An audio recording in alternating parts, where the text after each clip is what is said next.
ಮಾನ್ಯ ಅಧ್ಯಕ್ಷರೇ, ಕರ್ನಾಟಕ ವಿಧಾನಸಭೆ ಸದಸ್ಯರುಗಳ ಖಾಸಗಿ ವಿಧೇಯಕ ಮತ್ತು ನಿರ್ಣಯಗಳ ಸಮಿತಿಯ 3ನೇ ವರದಿಯನ್ನು ಸದನದಲ್ಲಿ ಮಂಡಿಸುತ್ತಿದ್ದೇನೆ. PM ನರೇಂದ್ರ ಸ್ವಾಮಿ ಮಂಡಿಸುತ್ತಿದ್ದೇನೆ. ಚರ್ಚೆಗೆ ನರೇಂದ್ರ ಸ್ವಾಮಿ ಸನ್ಮಾನ್ಯ ಅಧ್ಯಕ್ಷರೇ, 2023-24 ಮೂಡ ಹಗರಣ ಚರ್ಚೆಗೆ ತೆಗೆದುಕೊಳ್ಳಲು ವಿಧಾನಮಂಡಲದ ಅನುಸೂಚಿತ ಜಾತಿ ಮತ್ತು ಅನುಸೂಚಿತ ಪಂಗಡಗಳ ಕಲ್ಯಾಣ ಸಮಿತಿ ಸಮಾಜ ಕಲ್ಯಾಣ ಇಲಾಖೆಯಲ್ಲಿ ಕೈ ಸಂಸ್ಥೆ ವಿದ್ಯಾರ್ಥಿಗಳಿಗೆ ಶಿಕ್ಷಣ ನೀಡುತ್ತಿರುವುದು, ಮೂಡ ಹಗರಣವನ್ನ ಮೂಲಭೂತ ಸೌಲಭ್ಯಗಳನ್ನು ಒದಗಿಸುವುದು, ನಿಗಮ ಮಂಡಳಿಯಲ್ಲಿ ಅನುದಾನ ಒದಗಿಸುವುದು ಕುರಿತು ಕಾರ್ಮಿಕ ಇಲಾಖೆಯಲ್ಲಿ ಸ್ವೀಕರಿಸಿದ ಸೆಸ್ಗೆ ಮೀಸಲಾತಿಯನ್ನು ಒದಗಿಸುವುದು, ಸಾರಿಗೆ ಇಲಾಖೆಯಲ್ಲಿ SCP ಮತ್ತು TSP ಅನುದಾನವನ್ನು ಬಳಸಿರುವ ಕುರಿತು ಹಾಗೂ ಕೃಷಿ ಇಲಾಖೆಯಿಂದ ಸಂಬಂಧಿಸಿದಂತೆ ಕೂಲಂಕುಷವಾಗಿ ಚರ್ಚಿಸಲು ಪರಿಶೀಲಿಸಿದ ನಂತರ ಸರ್ಕಾರ ಕೈಗೊಳ್ಳಬೇಕಾದ ಕ್ರಮಗಳನ್ನು ಶಿಫಾರಸುಗಳನ್ನು ಮೂಲಕ ಸಿದ್ಧಪಡಿಸಿರುವ ಸಮಿತಿಯನ್ನು 3ನೇ ವರದಿಯನ್ನು ಕರ್ನಾಟಕ ವಿಧಾನಸಭೆಯ ಕಾರ್ಯವಿಧಾನ ಮತ್ತು ನಡವಳಿಕೆಯ ನಿಯಮ 232ರ ಪ್ರಕಾರ ಸಮಿತಿಯ ಸದಸ್ಯನಾಗಿ ನಾನು ಸದನಕ್ಕೆ ಒಪ್ಪಿಸುತ್ತೇನೆ. ಶ್ರೀ ಪುಟ್ಟರಂಗ ಶೆಟ್ಟಿ. ಸನ್ಮಾನ್ಯ ಸಭಾಧ್ಯಕ್ಷರೇ, ಕರ್ನಾಟಕ ವಿಧಾನಮಂಡಲದ ಹಿಂದುಳಿದ ವರ್ಗಗಳ ಮತ್ತು ಅಲ್ಪಸಂಖ್ಯಾತರ ಕಲ್ಯಾಣ ಸಮಿತಿಯ ಅಧ್ಯಕ್ಷನಾದ ನಾನು 2023-24 ಸಾಲಿನ ಸಮಿತಿಯ 1ನೇ ವರದಿಯನ್ನು ಸದನದಲ್ಲಿ ಮಂಡಿಸುತ್ತಿದ್ದೇನೆ.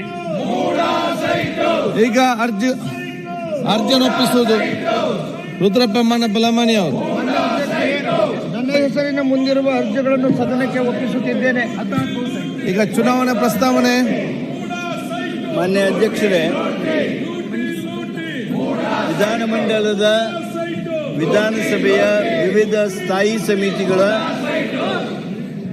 ಮಾನ್ಯ ಸದಸ್ಯರುಗಳನ್ನು ನಾಮನಿರ್ದೇಶನ ಮಾಡಲು ಮಾನ್ಯ ಸಭಾಧ್ಯಕ್ಷರಿಗೆ ಅಧಿಕಾರ ನೀಡುವ ಪ್ರಸ್ತಾವನೆಯನ್ನು ಮಂಡಿಸುತ್ತಿದ್ದೇನೆ. ಪ್ರಸ್ತಾವನೆಯನ್ನು ಮಂಡಿಸಲಾಯಿತು. ಈಗ ಪ್ರಸ್ತಾವನೆಯನ್ನು ಸಭೆ ಮತಕ್ಕೆ ಹಾಕುತ್ತೇನೆ. ಪ್ರಸ್ತಾವದ ಪರವಾಗಿರುವವರು ಹೌದು ಎಂದು ಸೂಚಿಸಬೇಕು. ಪ್ರಸ್ತಾವದ ವಿರೋಧವಾಗಿರುವವರು ಇಲ್ಲ ಎಂದು ಸೂಚಿಸಬೇಕು. ಪ್ರಸ್ತಾವ ಹೌದು ಪರವಾಗಿದೆ ಎಂದು ಭಾವಿಸ್ತೇನೆ. ಪ್ರಸ್ತಾವ ಹೌದು ಪರವಾಗಿದೆ. ಪ್ರಸ್ತಾವ ಅಂಗೀಕರಿಸಲ್ಪಟ್ಟಿದೆ. ಈಗ ಕೆಲವೊಂದು ಬಿಲ್ಗಳನ್ನು ಪರ್ಯಾಲೋಚಿಸಿ ಮತ್ತು ಅಂಗೀಕರಿಸುತ್ತಿದೆ. ಅಧ್ಯಕ್ಷರೇ, ಈ 2024ನೇ ಸಾಲಿನ ಗ್ರೇಟರ್ ಬೆಂಗಳೂರು ಆಡಳಿತ ವಿಧೇಯಕ ಪರಿಹರಿಸಬೇಕೆಂದು ಸೂಚಿಸಿದ್ದೇನೆ. ಗ್ರೇಟರ್ ಬೆಂಗಳೂರು ಬಿಲ್ ಸ್ವಲ್ಪ ಸೈಲೆಂಟ್. ಗ್ರೇಟರ್ ಮಾತಾಡ್ತಾರೆ. ಅಪೋಸಿಷನ್ ನಾಯಕರು ಮಾತಾಡ್ತಿದ್ದಾರೆ. ಮಾತಾಡಿ. ಈ ಬೆಂಗಳೂರಿಗೆ ಒಂದು ಹೊಸ ರೂಪವನ್ನು ಕೊಡಬೇಕು. ಬ್ರ್ಯಾಂಡ್ ಬೆಂಗಳೂರು ಆಗಬೇಕು. ಜನಸಂಖ್ಯೆ 1,40,00,000 ಆಗಿದೆ. ಇದಕ್ಕೆ ಒಂದು ದೊಡ್ಡ ಶಕ್ತಿಯನ್ನು ತುಂಬಬೇಕು. ಇಲ್ಲಿ ಎಲ್ಲ ದೊಡ್ಡ ಸಮಸ್ಯೆಗಳಿದೆ. ಇದು ಅಂತಾರಾಷ್ಟ್ರೀಯ ಮಟ್ಟದಲ್ಲಿ ಬೆಂಗಳೂರನ್ನ ತೆಗೆದುಕೊಂಡು ಹೋಗ್ಬೇಕಾದ್ರೆ ಇಲ್ಲಿ ಆಡಳಿತವನ್ನು ನಾವು ಸುಧಾರಣೆಯನ್ನು ಮಾಡಬೇಕು. ನಾಗರಿಕರಿಗೆ ಇಲ್ಲಿ ಹೆಚ್ಚಿಗೆ ಸೌಲಭ್ಯವನ್ನು ಕೊಡಬೇಕು. ಅಂತಾರಾಷ್ಟ್ರೀಯ ಮಟ್ಟ ಇವತ್ತು ಬೆಂಗಳೂರನ್ನ ಗಮನಿಸ್ತಾ ಇದೆ. ಈ ದೃಷ್ಟಿಯಿಂದ ಒಂದು ಗ್ರೇಟರ್ ಬೆಂಗಳೂರು ಬಿಲ್ ಅನ್ನ ನಾನು ಹೊಸದಾಗಿ ಪ್ರಸ್ತಾವನೆಯನ್ನು ಸಲ್ಲಿಸಿದ್ದೇನೆ. ಆರ್ಥಿಕವಾಗಿ ಶಕ್ತಿ ಕೊಡಬೇಕು ಅಂತೇಳಿ ಆಡಳಿತವನ್ನೇ ಒಂದು ನಿಯಂತ್ರಣ ಅಧ್ಯಕ್ಷರಿಗೆ ತಂದಿದ್ದೇನೆ.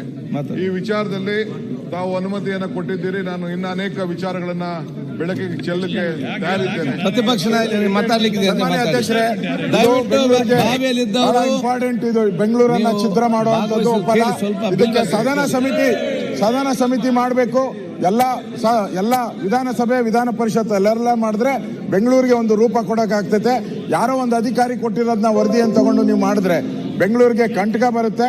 ದಯವಿಟ್ಟು ಈ ಬಿಲ್ಲನ್ನ ಪೆಂಡಿಂಗ್ ಇಡಬೇಕು, ಸದನ ಸಮಿತಿ ಮಾಡಬೇಕು ಅಂತೇಳಿ ಮಂತ್ರಿಗಳಿಗೆ ನಾನು ಆಗ್ರಹ ಮಾಡ್ತಾ ಇದ್ದೀನಿ. ಎಸ್ ಸೋಮಶೇಖರ್. ಸನ್ಮಾನ್ಯ ಅಧ್ಯಕ್ಷರೇ, ಉಪಮುಖ್ಯಮಂತ್ರಿಗಳು ಒಂದು ಐತಿಹಾಸಿಕ ತೀರ್ಮಾನವನ್ನು ಮಾಡಿದ್ದಾರೆ. ಆದರೆ ಬಹಳ ಡೀಟೇಲ್ಸ್ಗೆ ಚರ್ಚೆ ಮಾಡ್ತಕ್ಕಂಥ ಅವಕಾಶವನ್ನ ಕೊಡಬೇಕು ಅಂತ ಹೇಳಿ ಇದನ್ನ ಏನು ಅಶೋಕ್ರವರು ಹೇಳಿದ್ದಾರೆ, ನಾನು ಕೂಡ ಸಹಮತ ವ್ಯಕ್ತಪಡಿಸ್ತೇನೆ.